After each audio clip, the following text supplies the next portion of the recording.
Okay, तो अब आपने जब कॉन्फ़िग सर्विस फाइल बना ली है, सारे सर्विसेज की फाइल जिसमें आपने सेग्रीगेट कर दिया सारी यूसेज को, ऐप के कॉन्फ़िगरेशन को, ऑथ के कॉन्फ़िगरेशन को, डेटाबेस एंड मेल कॉन्फ़िगरेशन को, तो आपको सेम इंपोर्ट करने हैं यहाँ पर और कॉन्फ़िग मॉड्यूल के लोड ऑप्शन में देने हैं, ताकि आपका ऐप जो है पता कर पाए कि आपके पास कितने कॉन्फ़िगरेशन फाइल है और कितने का आप इस तरीके से यूज़ कर रहे हो।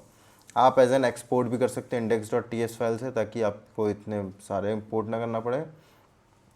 पर मतलब आइडिया आप समझ चुके होंगे कि आपको सारे कॉन्फ़िग फाइल यहाँ पर बताने होते हैं, तभी आप कॉन्फ़िग सर्विस में, जैसे मैंने यहाँ इंपोर्ट कर रखा है, तो आप क्या करोगे, ऐप कॉन्फ़िग इंपोर्ट किया, mail config, database config, auth config, जो आपको सारे कॉन्फ़िग दिख रहे होंगे। ठीक है, अब आप main.ts फाइल में जाओगे, आप अलग से विदाउट इंजेक्शन कैसे आप किसी सर्विस को गेन कर सकते हो, इस तरीके से।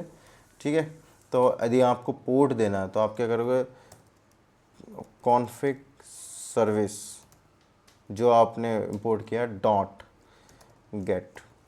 ओके, अब हमने क्या कर रखा है, ऐप डॉट पोर्ट में हमने पोर्ट दे रखा है, हमने यहाँ पर ऐप डॉट पोर्ट में हमने पोर्ट दे रखा है, और इसको आप इस तरीके से दे सकते हो और पोर्ट को आप नंबर कर लो, क्योंकि हमने वहाँ डिफ़ॉल्ट पोर्ट भी दे रखा है कि डिफ़ॉल्ट पोर्ट 8000, तो हमें यहाँ डिफ़ॉल्ट देने की ज़रूरत नहीं है।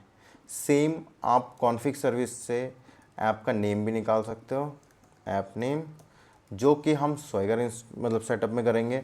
जहाँ पर आप स्वेगर सेटअप कैसे करोगे, अब जाइए इसमें ओपन एपीआई करके आपका डॉक्यूमेंटेशन है, इंट्रोडक्शन में जाओगे। अब हम स्वेगर करने वाले हैं और स्वेगर में हम ऐप कॉन्फ़िग का यूज़ करेंगे। ठीक है, तो आप main.ts फाइल में कॉन्फ़िग सर्विस, कोई भी सर्विस को यदि गेट करना चाहते हो जो ग्लोबली अवेलेबल हो किसी मॉड्यूल में, तो आप इस तरीके से कर सकते हैं, app dot gate config service. समझ गए। अब मैं जैसे app dot gate config service करता हूँ, वैसे ही मेरे पास कॉन्फ़िग सर्विस से रिलेटेड सारी चीज़ें आ जाती है। तो मैं इस तरीके से, जो मैंने सेग्रीगेशन कर रखा था, ऐप डॉट पोर्ट हमने रजिस्टर किया है ऐप के नाम से डॉट पोर्ट, तो इससे मुझे इस पोर्ट की वैल्यू मिल जाएगी। डन। अब नेक्स्ट आते हैं हम स्वेगर सेटअप करने पर, जहाँ पर स्वेगर सेटअप के लिए आपको इस लाइब्रेरी को इंस्टॉल करना पड़ेगा, Swagger pnpm add paste and we got the swagger।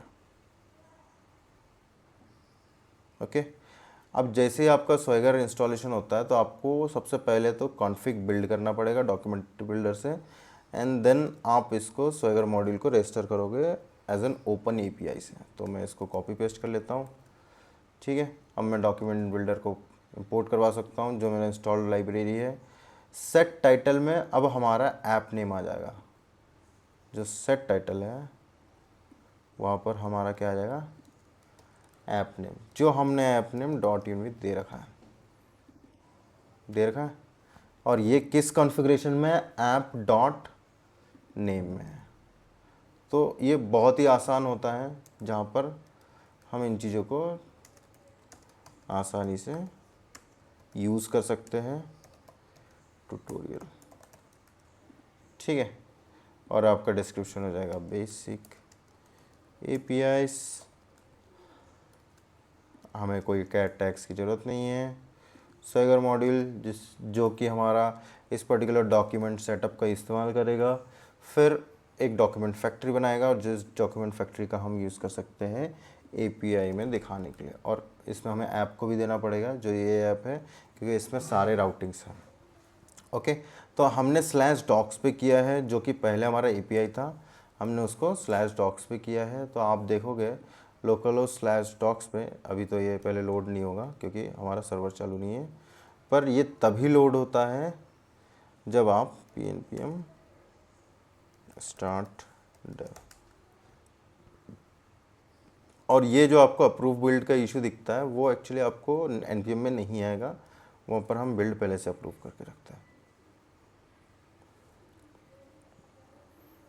अब जैसे ही सर्वर चालू होता है तो हमें स्वेगर डॉक दिखना चाहिए। रिफ़्रेश करते हैं, दे इट इज़ ओके। सो हमें स्लैश डॉक्स पे हमें सारा का सारा एपीआई दिख रहा है जो भी हमने बनाए हैं, और इसमें हम और डिटेलिंग कर सकते हैं, जैसे कि समरी देना, इसमें इनपुट क्या होना है, आउटपुट क्या होना है, रिस्पॉन्स क्या है, रिक्वेस्ट क्या है ना। यदि मैं इसको कमेंट कर देता हूँ सेम चीज़ को यहाँ पर, तो आप देखोगे जब मैं ये करता हूँ तो इस सेम इससे 404 देगा। क्यों? क्योंकि स्वैगर सेटअप जो आता है वो इसी लाइब्रेरी से आता है। ओके, तो इसी लाइब्रेरी से हमारा फुल स्वैगर बनता है और इससे बहुत ही ज़्यादा इजी हो जाता है किसी भी प्रोसेस को करना, किसी भी रिक्वेस्ट प्रोसेस को करना, रिस्पांस प्रोसेस को करना, प्लस डॉक्यूमेंट करना पूरे आपके एपीआईज़ को। ओके, तो हम इसके बाद मूव करने वाले हैं